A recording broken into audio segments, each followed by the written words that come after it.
address forthwith. We have recently, in a previous transmission, talked about the idea of the eye of the hurricane, and we talked about how your year of 2020 would be chaotic, like you are being surrounded by a storm, and the encouragement to stay in the center where things are calm so that you can deal with all of the happenings that you may not be used to, that may seem chaotic all around you, swirling all around you, thundering all around you. But by remaining in that center, in the calm space, you will be able to handle what comes. Now, we are addressing the idea of the eye of the needle, for this is the center point, energetically, of this passage that you are experiencing right now. And as we said during the eye of the storm, that your year of 2020 would be crazy, would be nuts, you are now experiencing things you thought you would not experience in your lifetime. And therefore it is most important to understand a few of the things that have created this circumstance and the things that you need to do to pass through the eye of the needle and come out the other side, stripping away those things that are no longer you, truly letting them go so that you can emerge on the other side of the eye of the needle, on the other side of this passage, as more of your true self. And that also implies the idea of a higher ability to eventually experience contact with us. For without stripping the things away, you will not fit through this narrow passage of the eye of the needle sufficiently to be able to interact with us clearly on the other side. Let us begin by listing just 3 things that are of paramount importance with regard to the circumstance as it exists and why this has come about. Number 1, some time ago we told you that everything would change in the fall of 2016, and obviously, in many ways, socially, politically, economically, it has. And now that you are in the midst of it, squarely in the center of it, you will find that one of the reasons for the present experience of your pandemic is because the kinds of changes, many of which were based on fear-based beliefs, have spread around your planet, again, socially, politically, in such a manner as to depress the collective immune system of the people of your world.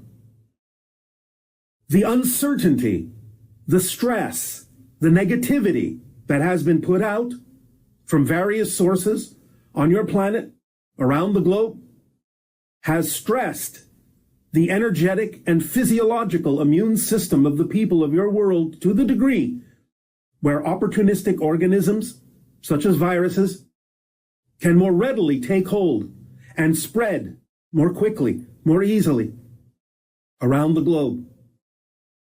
So the idea in passing through the eye of the needle is to truly let go of being affected by what others may be putting out that is vibrationally incompatible with what you prefer to be and the world you prefer to experience. And even though, remember, that you may still hear them and see them, they do not have to affect you until you agree to be affected. So this is an important time for you to truly get in touch, get a hold of your own fear-based belief systems, let them go, and replace them with ones that are strong and in alignment with who you are, so that your immunity will not be affected in the way that it has been during this circumstance, during this time. in the depression of the collective energetic consciousness physiological immune system, you will find that this will continue for a little while. But as we said, you are in the center now of this passage. The amount of time you have already spent in it will approximately be the amount of time you will continue to spend in it until such time as you arrive on the other side of this passage. Even though the analogy of the eye of a needle may seem that the passage through the eye would be short, remember that you exist in a world of space-time, and therefore things will stretch out a little bit, giving you the opportunity to work with your belief systems over the course of a few months, before the eye and after the eye, as we have said, to give you time to get in touch with these things, to go through the processes you need to go through, and to let go of the things that no longer serve you. But again, I say to you, you have to remember that what you do not let go of that is vibrationally incompatible with the world you prefer, and in particular with regard to contact with us and other beings like us, you will find that if you do not let them go, once you arrive on the other side of the eye of the needle, it may be more challenging for us to make connections with you. You may find us fading in and out. You may find that there are certain times when it will not be possible for us to come through to the variety of versions of Earth that are not stripping themselves cleaner than the others, allowing us to then match the frequencies with you that would be representative of continued contact. So there will be consequences of holding on to belief systems that don't serve you with regard to contact on the other side of the eye of the needle. Now, the second thing that is important to understand that brought about the circumstance you are experiencing with regard to the pandemic, again has to do with your relationship to Earth and the destruction that humanity has created in many of the ecosystems, ecological niches upon the Earth.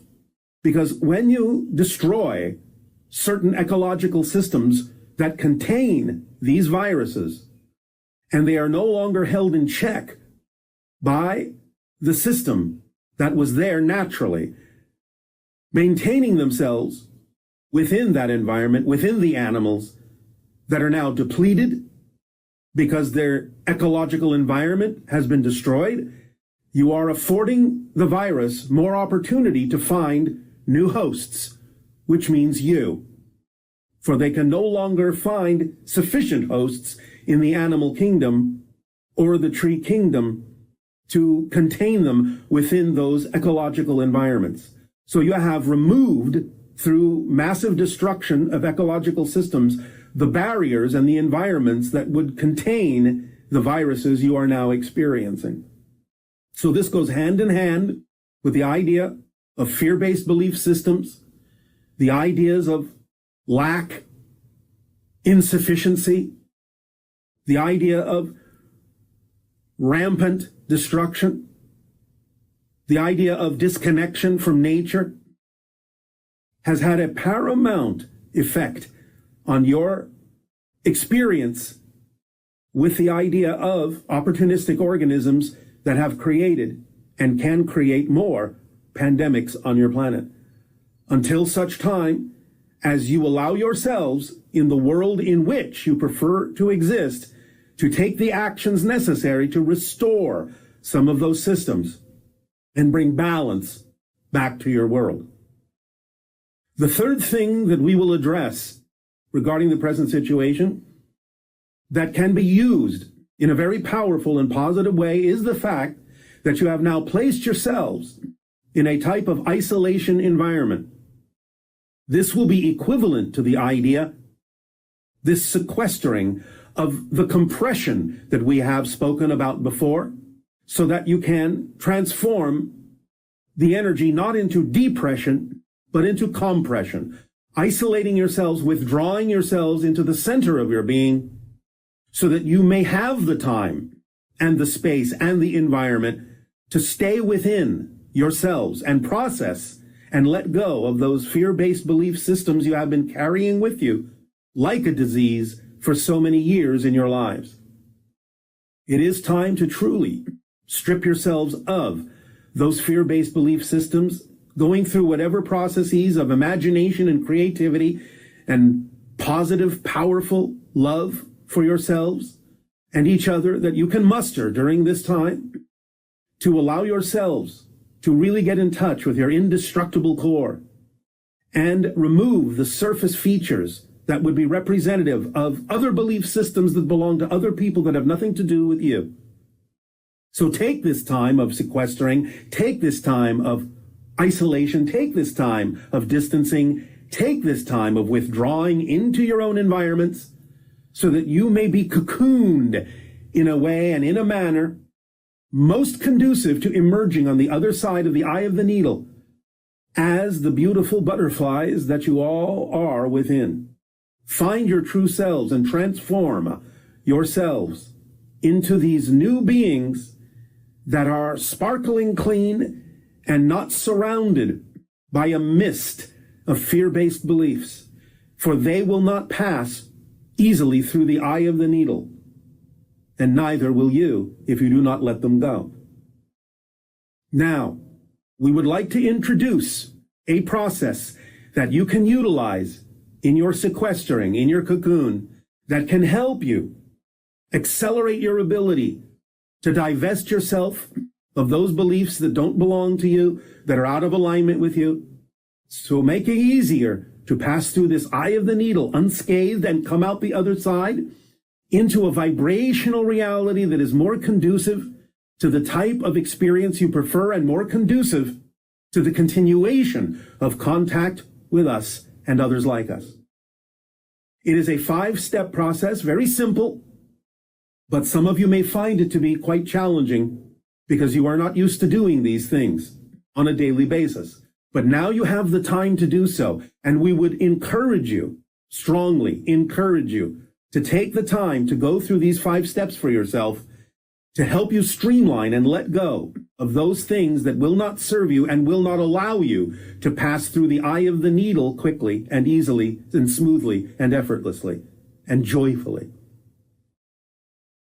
So pay attention now to this particular process, this particular powerful permission slip of the 5 steps of passing through the eye of the needle with joy, with freedom, with true self-empowerment. Step number 1.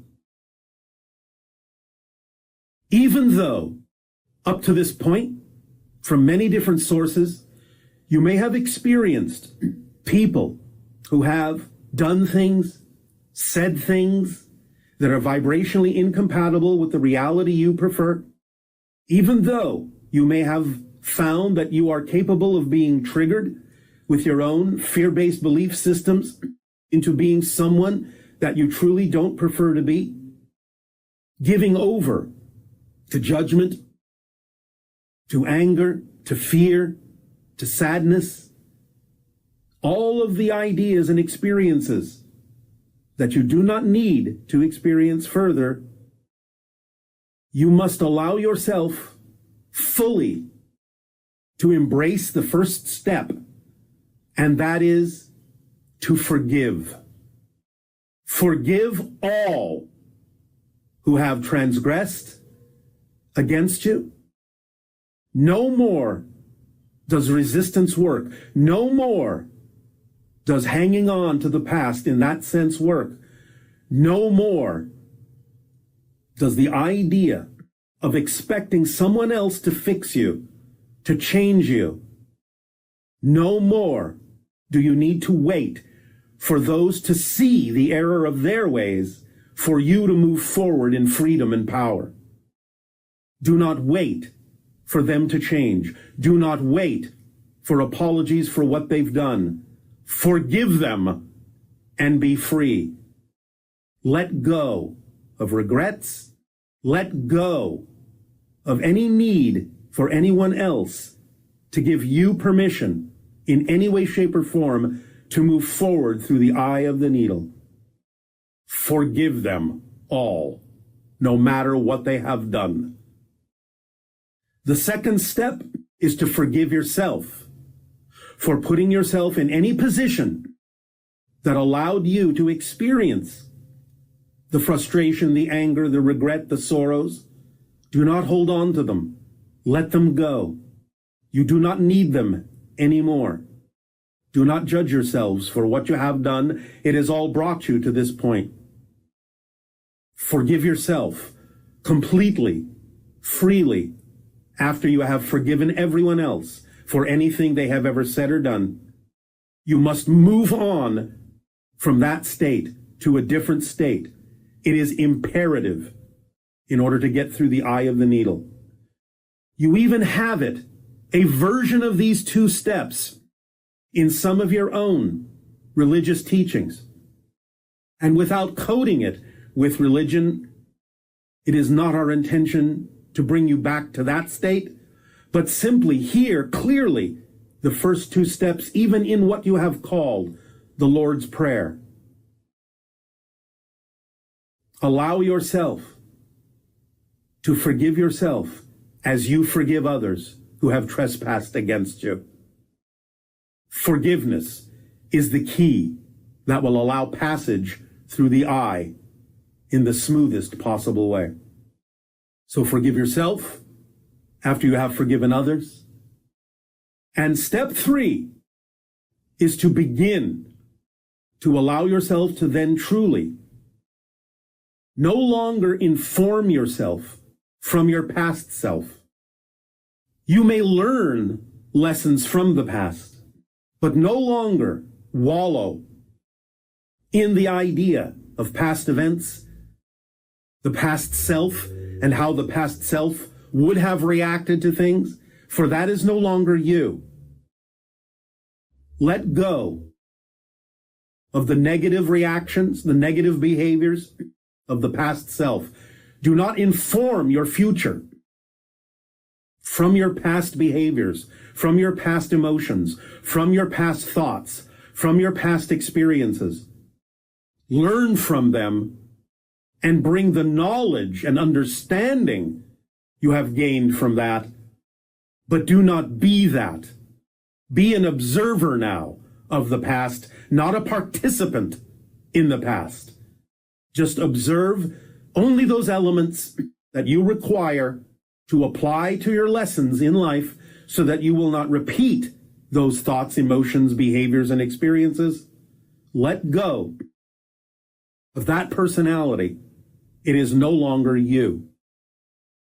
Step 4, begin then to inform yourself, not from the past, but from your future self. It is calling to you on the other side of the eye of the needle. Heed the call. Move forward in the way your future self would. Imagine, visualize that future version of you. Behave, feel, think as that future self. You all have future selves. From your linear space-time perspective, take advantage of the fact that you have set yourself up this way in space-time, that you have anchored yourself into the future, and that it is pulling you toward it through the eye of the needle. Heed it, listen to it. The higher mind calls you through passion. Follow the formula, for that is what the future self does every day and every moment that it can. There is no other breath that it takes. There is no other action that it takes other than that which is aligned with the formula of acting on your passion to the best you can, with no insistence, no assumption of the outcome, and choosing to remain in a positive state so that you can receive the benefit of whatever manifests. And even if that should be something you objectively don't prefer, you know it's there for a reason, and let it serve you by knowing that. Let it show you how it serves you. Just by remaining in the state that you know it is not an accident, that it is there for a reason that serves you. The future self is calling on the other side of the eye of the needle. Let it pull you through easily, swiftly, effortlessly. Anchor to the future self. Inform yourself from the future you, not the past any longer. And finally, doing all of this, forgiving all others, forgiving yourself, letting go of the past personality, and informing yourself from the future version of you, you can then allow yourself to be fully in the present as you pass through the eye of the needle and beyond. And in that present, in this present time, you will be more and more, effortlessly, in an accelerated way, the true you, the core of your being, with all of the fear-based beliefs stripping away, streamlining you, leaving your raw essence, your indestructible core, the present self, the now self, living more in the now and experiencing space-time as more malleable, more flexible, more fluid, as you become closer and closer, bonding with the vibration in harmony with your higher mind and spirit, and acting upon the earth in that manner. It is absolutely of paramount importance, if you wish to pass through the eye of the needle and maintain your connection in contact with us and others like us, that you strip away now, in this time, these things that no longer serve you. This is not a warning. Do not receive this in a negative way. This is a description of how you can be far more empowered and far more free and far more joyful than you have ever been in your lives if you would but let go of those things that anchor you to the you are not. And cut those ties and snap those cords and free yourself from those chains so that you may pass freely, effortlessly, and joyfully through the eye of the needle in this time of compression and centering and going within to find, to discover, and then eventually express the true beauty of your beings, of your inner light. And we leave you with this saying: they dwell in fear and darkness. Flow to them your unconditional love, so that their inner light may awaken and that they may truly serve all beings on earth. Once again, they who dwell in fear and darkness, flow to them your unconditional love, so to awaken their inner light and allow them to serve, truly serve, all beings upon the earth. Forgive and move on. Forgive and let go. Forgive and be free. Ha'atu, Aveo, our unconditional love to you all this day. A more efficient system of storing oxygen in the body for the purpose of accessing higher frequency domains and information. The oxygenation of the body is of paramount importance in speeding up the vibrational resonance of the physical form and having the idea of not exactly two hearts, but more chambers in the heart than you have that makes it function as if it's doubled, allows for a more efficient distribution of oxygen throughout the system, and also a greater amount of oxygen throughout the system, that then increases the probability of raising the frequency to the exact pitch required for easier connection to higher frequency realms of consciousness and other dimensions of experience. So just like when Darryl does deep breathing in order to make the connection with you, the idea is that she has a much higher level of oxygen in her system than we do? Yes, and this is also why we have mentioned from time to time that there is more oxygen on our planet in the atmosphere. Not a lot, but enough that it allows for the stabilization of that frequency to be common. Okay. Is there a way that you can support elementals in this time of planetary transition, since they seem to have an important role in keeping the Earth in balance? Well, in a sense, the idea of taking on the role from your side of keeping the Earth in balance and doing the things that will help stabilize the environment in positive ways, increasing the idea of the natural world and making those connections from your side will be something that will also allow them more opportunity to do so from their side.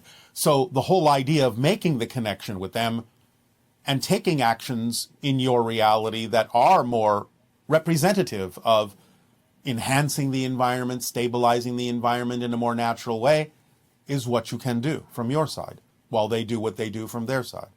It's not entirely up to them. This has to be a relationship. It has to be, in a sense, a 50-50 proposition. It just occurred to me that the connection that elementals experience with Earth and nature is a profoundly deep love affair, in a sense. Yes. And that the more that you love Earth and you love all the elements of Earth, the more you are putting yourself in a state that's similar to what an elemental might experience. Exactly. And therefore, like we have said with regard to extraterrestrial contact, you have to meet them halfway.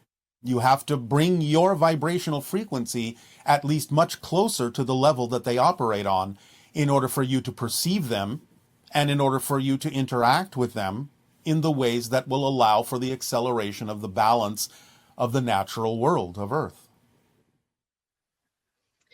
Now, one person had an experience where they were with a grove of trees and suddenly shifted to a parallel reality where they realized that the forest is inhabited with tree people. In other words, the people of the forest are the trees, and that they are a community that has very strong bonds, and they're also very welcoming of the human consciousness. That's why we say that the trees are, in a sense, the ambassadors between humans and the natural world, because they're connected to the idea of physical humans, they're connected to the idea of the elementals, and in a sense they act as the go-between. So they're always welcoming you into their reality to act as, well, for lack of a better term, brokers between the two different civilizations of human and elemental. That's the common bond. That's the common frequency. That's the common interface, are the trees.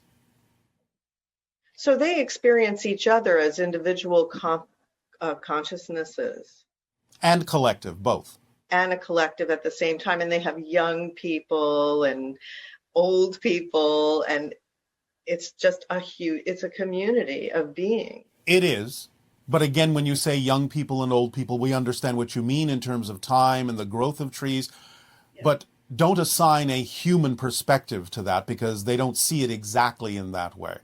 Remember that they can perceive things in parallel realities in multiple dimensions a little bit differently than you can. And the idea of young and old has a particular perspective to them, but it's not exactly the human perspective. And yet you need the older trees in a forest in order to share their energy with the younger trees. Yes, yes. But again, all we're simply saying is the terminology that you're using, the definitions that you're using, have a particular human bent to them that is not experienced exactly in the same way by the tree consciousness. And one last thing about trees, that they seem to have a very generous spirit in general. Yes. And their genetics are actually more complex than ours. Yes. Correct? Yes. So they are actually highly evolved beings in Yes. many respects. Yes.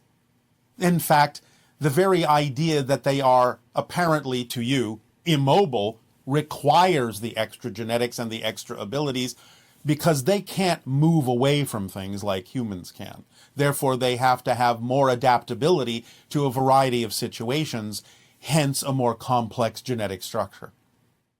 And they communicate with each other chemically, so they let each other know that there's danger or all kinds of communication Yes. that happens. Yes, yes. So it's very sophisticated, and yet it's hidden to human consciousness and lets you shift your vibration to be able to perceive what is actually happening. Yes, but it's not hidden on purpose.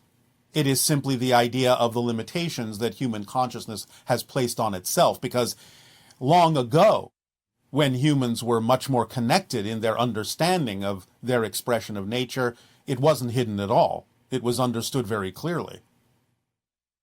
So that would be Native Americans, Lemurians, those beings were much more Early Atlanteans, yes. And not leaving out the idea of people in other parts of your planet, because many of them also had a more natural way of relating to nature.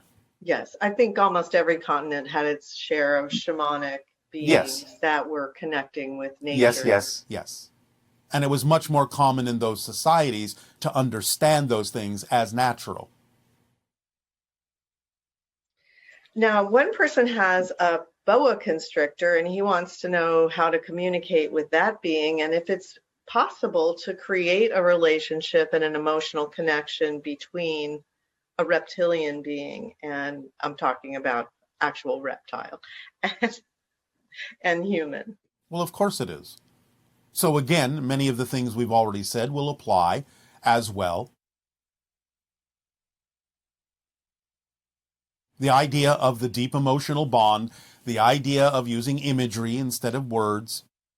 The reptile will also assist you in understanding exactly how to frame those images, how to frame those emotions in its context, in its quote-unquote language. So you're basically saying, be the snake, and then you will know how to talk to the snake. In essence, yes, and the snake will help you if it really senses a deep willingness and a deep bond in your consciousness that wishes to do so.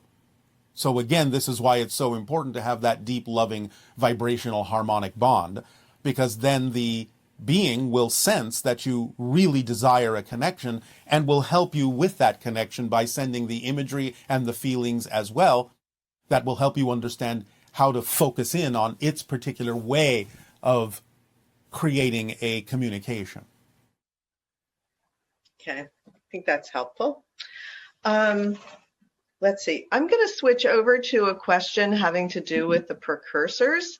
Yes. And we wanted to give you an opportunity to clarify the idea of whether precursors were actually born here on the planet or whether they are actually extraterrestrial. We understand that there may have been a slip in translation when we first talked about that concept.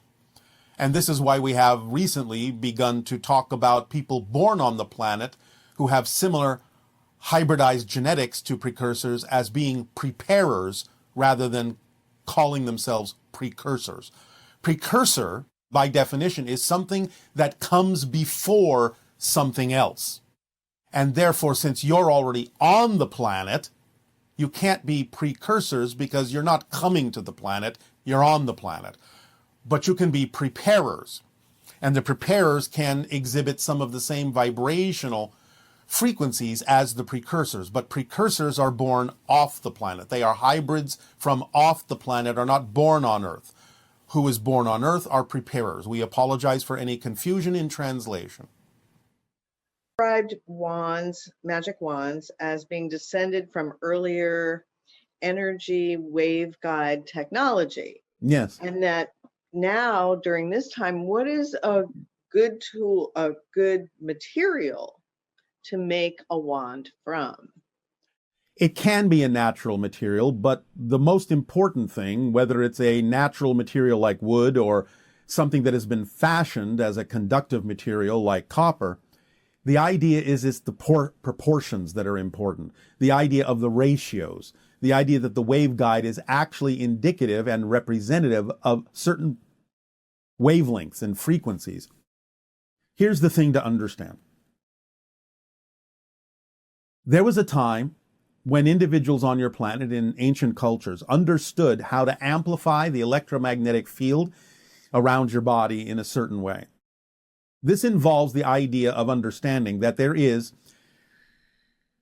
just above the layer of your skin, a few centimeters above the layer of your skin, there is a different kind of a field composed of very quickly spinning electrons. This is what many people typically call the auric field, but it's an electromagnetic field composed of electrons that are spinning at a very high rate of speed. Certain kinds of breathing and meditations can amplify the rotation of these electrons, amplify and magnify the effect of this electronic field around your body, electromagnetic field around your body. And it is when you have learned to amplify that field and get them all spinning at a certain frequency and in alignment with one another, that you have the ability to siphon off some of that energy from your body using these waveguides that you're now remembering as wands, and direct that energy for a variety of purposes. So if you're interested in contact with extra or with elementals, then using a natural material would be conducive to that. It can be, but again, it depends upon the person and how they relate to the idea of the wand, its proportions, and the material made thereof. So it will be an individual thing. So as far as those proportions you were describing, can you give us any of those proportions? Or did you just do that and I missed it? Well, again, some of it is based on the natural phi ratios of 1 to 1.618, because that's what your body is based on. So it's an extrapolation of that, but it's also picking up on the wavelength itself that is generated by the spinning electron field around your body. So that would have to be measured, because it will be slightly different for every individual, and therefore the proportions and dimensions of the wand would also be slightly different for every individual. Okay. Maybe we'll explore this more deeply going, in the future. Is there a vibrational phone number for the magical world of Avalon?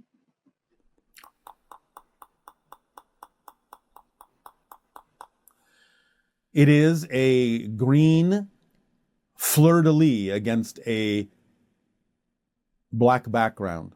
Now, there can be some augmentations to this, but in general, an emerald green fleur-de-lis against a black background can, for many individuals, put you in touch with the vibrational frequency archetypally of what you are referring to as Avalon. Thank you. Yes. Okay, so these are questions that are more based on consciousness and personal growth and everything. Yes. What is your definition of conflict? That which is out of alignment with itself in a challenging way that allows it, if taken advantage of, to grow, or, if not, to descend further into conflict until it is a pressure, until it becomes a pressure that forces individuals to go in a new direction.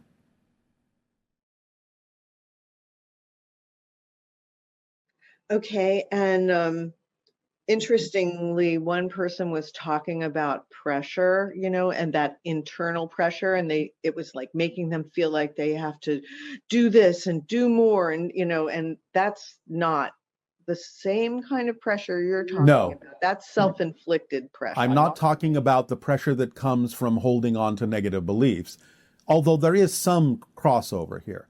I'm talking about the idea of an energetic pressure that comes from being out of alignment. Of course, that's based on the idea of out of alignment beliefs, negative beliefs, but we're talking about something that actually begins to happen neurologically to you in a way that throws you off center, in a way that can keep you off balance, in a way that ultimately can make you choose to back yourself into a corner so that there's no other way out but up.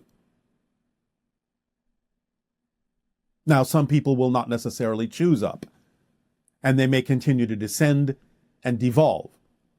But the idea, again, is that it is a self-created pressure coming from the idea of imbalance, misalignment within the energy of the self. Again, yes, to some degree connected to the idea of fear-based beliefs, but experienced a little bit differently in the sense that it's all the energy is going to sort of crushing you into a smaller space, forcing you into a misalignment that is painful enough to give you the opportunity to decide to move in a new direction to free yourself. Although, again, some people will not choose to do so, and therefore may choose to die as a result. Yes, and you see that sometimes where someone has a bad break, so to speak, where things really go south, a tragedy or something. Some people are able to take that and turn lemons into lemonades. And some people can turn lemonade back into lemons, yes.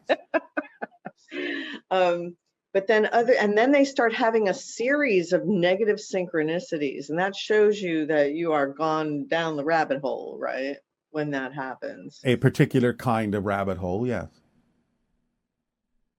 But again, depending on how you use that, it can be very similar to what we have described before as the watermelon seed principle. When you are exerting this kind of conflictive pressure from above and below, the seed of your consciousness has really no choice but to spit out in a new direction. Otherwise, it will get crushed. But again, remember, you're always eternal. You always have another chance. And so what would be your definition of a challenge? A challenge is that which helps you grow, which helps you see more of yourself, which allows you to expand your perspective and your consciousness in a variety of ways, and is representative usually of the theme that you chose to explore that deals with transformation of yourself. Challenge is change. Challenge is the fifth law in action. Everything changes except the laws. So challenge is change in action, the fifth law in action. So when someone is making decisions from unconscious beliefs, Yes. can you share a little bit more with us about how do you know if the choices you're making and the effects you're receiving are from unconscious beliefs or conscious beliefs? Well, very simply, if you're not conscious of the belief that is creating the way you are responding or reacting to experiences, then clearly they are unconscious. Therefore, that's why we always suggest that you actually go looking for them to make them conscious, because you'll see the reflection in your physical reality, perhaps in the form of frustration or confusion. Those kinds of indicators are in fact indicators that there may be unconscious beliefs that you're buying into. And therefore, that's why we always say, go looking for them, dive in, investigate yourself, find out where the frustration and confusion is being generated. They're being generated by unconscious beliefs. Make them conscious. You'll see what they're saying to you, and you'll realize that much of what they're saying aren't facts, they're just beliefs, and that they really make no sense in alignment with who you really prefer to be. That's why it's so important to make the beliefs conscious. So you don't just sit there and wonder, why am I so confused? Why am I so frustrated all the time? I don't understand. All it takes is understanding how things work, such as how beliefs manifest themselves and perpetuate themselves. and that it is important to ask yourself, what would I have to believe is true about myself in this circumstance to be experiencing what I'm experiencing? Those are the things that will allow, if you're willing, for an investigation into the unconscious mind to bring forth a light, a spotlight that will highlight the belief into the conscious mind so you can deal with it, so you have something to work with. So when people choose to incarnate in this physical reality, Linearly speaking, yes. you mentioned something about you have to be tough, and is there someplace else where people who aren't tough incarnate? Well, yes, sometimes people who aren't tough, just to use that word, also do incarnate on Earth, and it depends upon what it is they're here to explore that determines whether or not that will benefit them in a positive or a negative way. Nevertheless, yes, there are many different realms where you don't necessarily, again, just to use that convenient term, have to be so tough. Now, that doesn't mean that they don't have their own challenges. So the idea is that you're always learning. But remember that challenges don't have to be experienced from a negative perspective. Challenges are fun. Challenges are wondrous, creative things. So, yes, there are realities where you don't have to be quite as steadfast, in a sense, as what you may experience in the school of Earth, but that doesn't mean they don't have their own challenges. And this is kind of funny. Why are some people late all the time? And what kind of a belief creates lateness? Well, again, you're going to have to take that on a case-by-case basis because there are many different kinds of beliefs that will cause that, ranging from the idea of not quite understanding the concept of timing and still being too focused on time so that you're misaligning with the idea of your timing, all the way to someone else is not important enough for me to consider. So there can be many different kinds of belief systems that may need to come to light to understand the concept of lateness. Some of it has to do with dissolving sociological norms. Some of it may have to do, again, with the idea of finding your own true timing in things and allowing that to align with the best timing for others as well. Some of it may be changing the way you allow yourself to make appointments. It just has to do with whatever that person is dealing with as their particular challenge relating to time. And also it has to do with the fact that time and space are becoming more plastic and fluid and dissolving, and you don't all know how exactly to handle that yet because you're breaking your physical reality down and may not really be fully aligned yet with the idea of how you can relate to the concept of the way in which space and time now need to be experienced in the way your physical reality is changing. So any number of different kinds of reasons for that experience, but you would have to explore it on a person-by-person basis.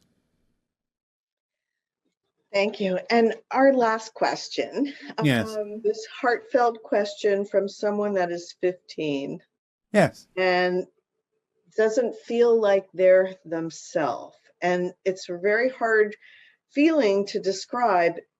It's like they don't have memories of a past life, or the universe was blank. Let's see. They just seem to be exploring the nature of alternate realities and this reality. And so when you're 15, your brain is developed to a certain point, correct? And Yes. there is a pathway to understand how to relate to this reality that causes less pain and confusion. And that's the formula. So for a 15-year-old, Even for anyone, the formula is the way. And remember, because the formula leaves nothing out that's relevant, the formula and synchronicity will adapt itself to the age and abilities of the person. So do the best you can to act on your passion on every level. That may mean simple things too. Remember, it's not about just having one expression of the idea. Many people on your planet misunderstand the phrase, act on your passion, find your passion, as if there's only one expression. That's a misunderstanding. That's a false assumption that there can only be one expression of your passion. So don't proceed from that. Proceed from the thing that, and the understanding that anything you do, anything and everything, from the simplest thing like taking a walk or reading a book to a life-spanning career can be done in the most passionate way. There is always going to be the way that's the most passionate way for you that aligns with you, no matter your age or capabilities.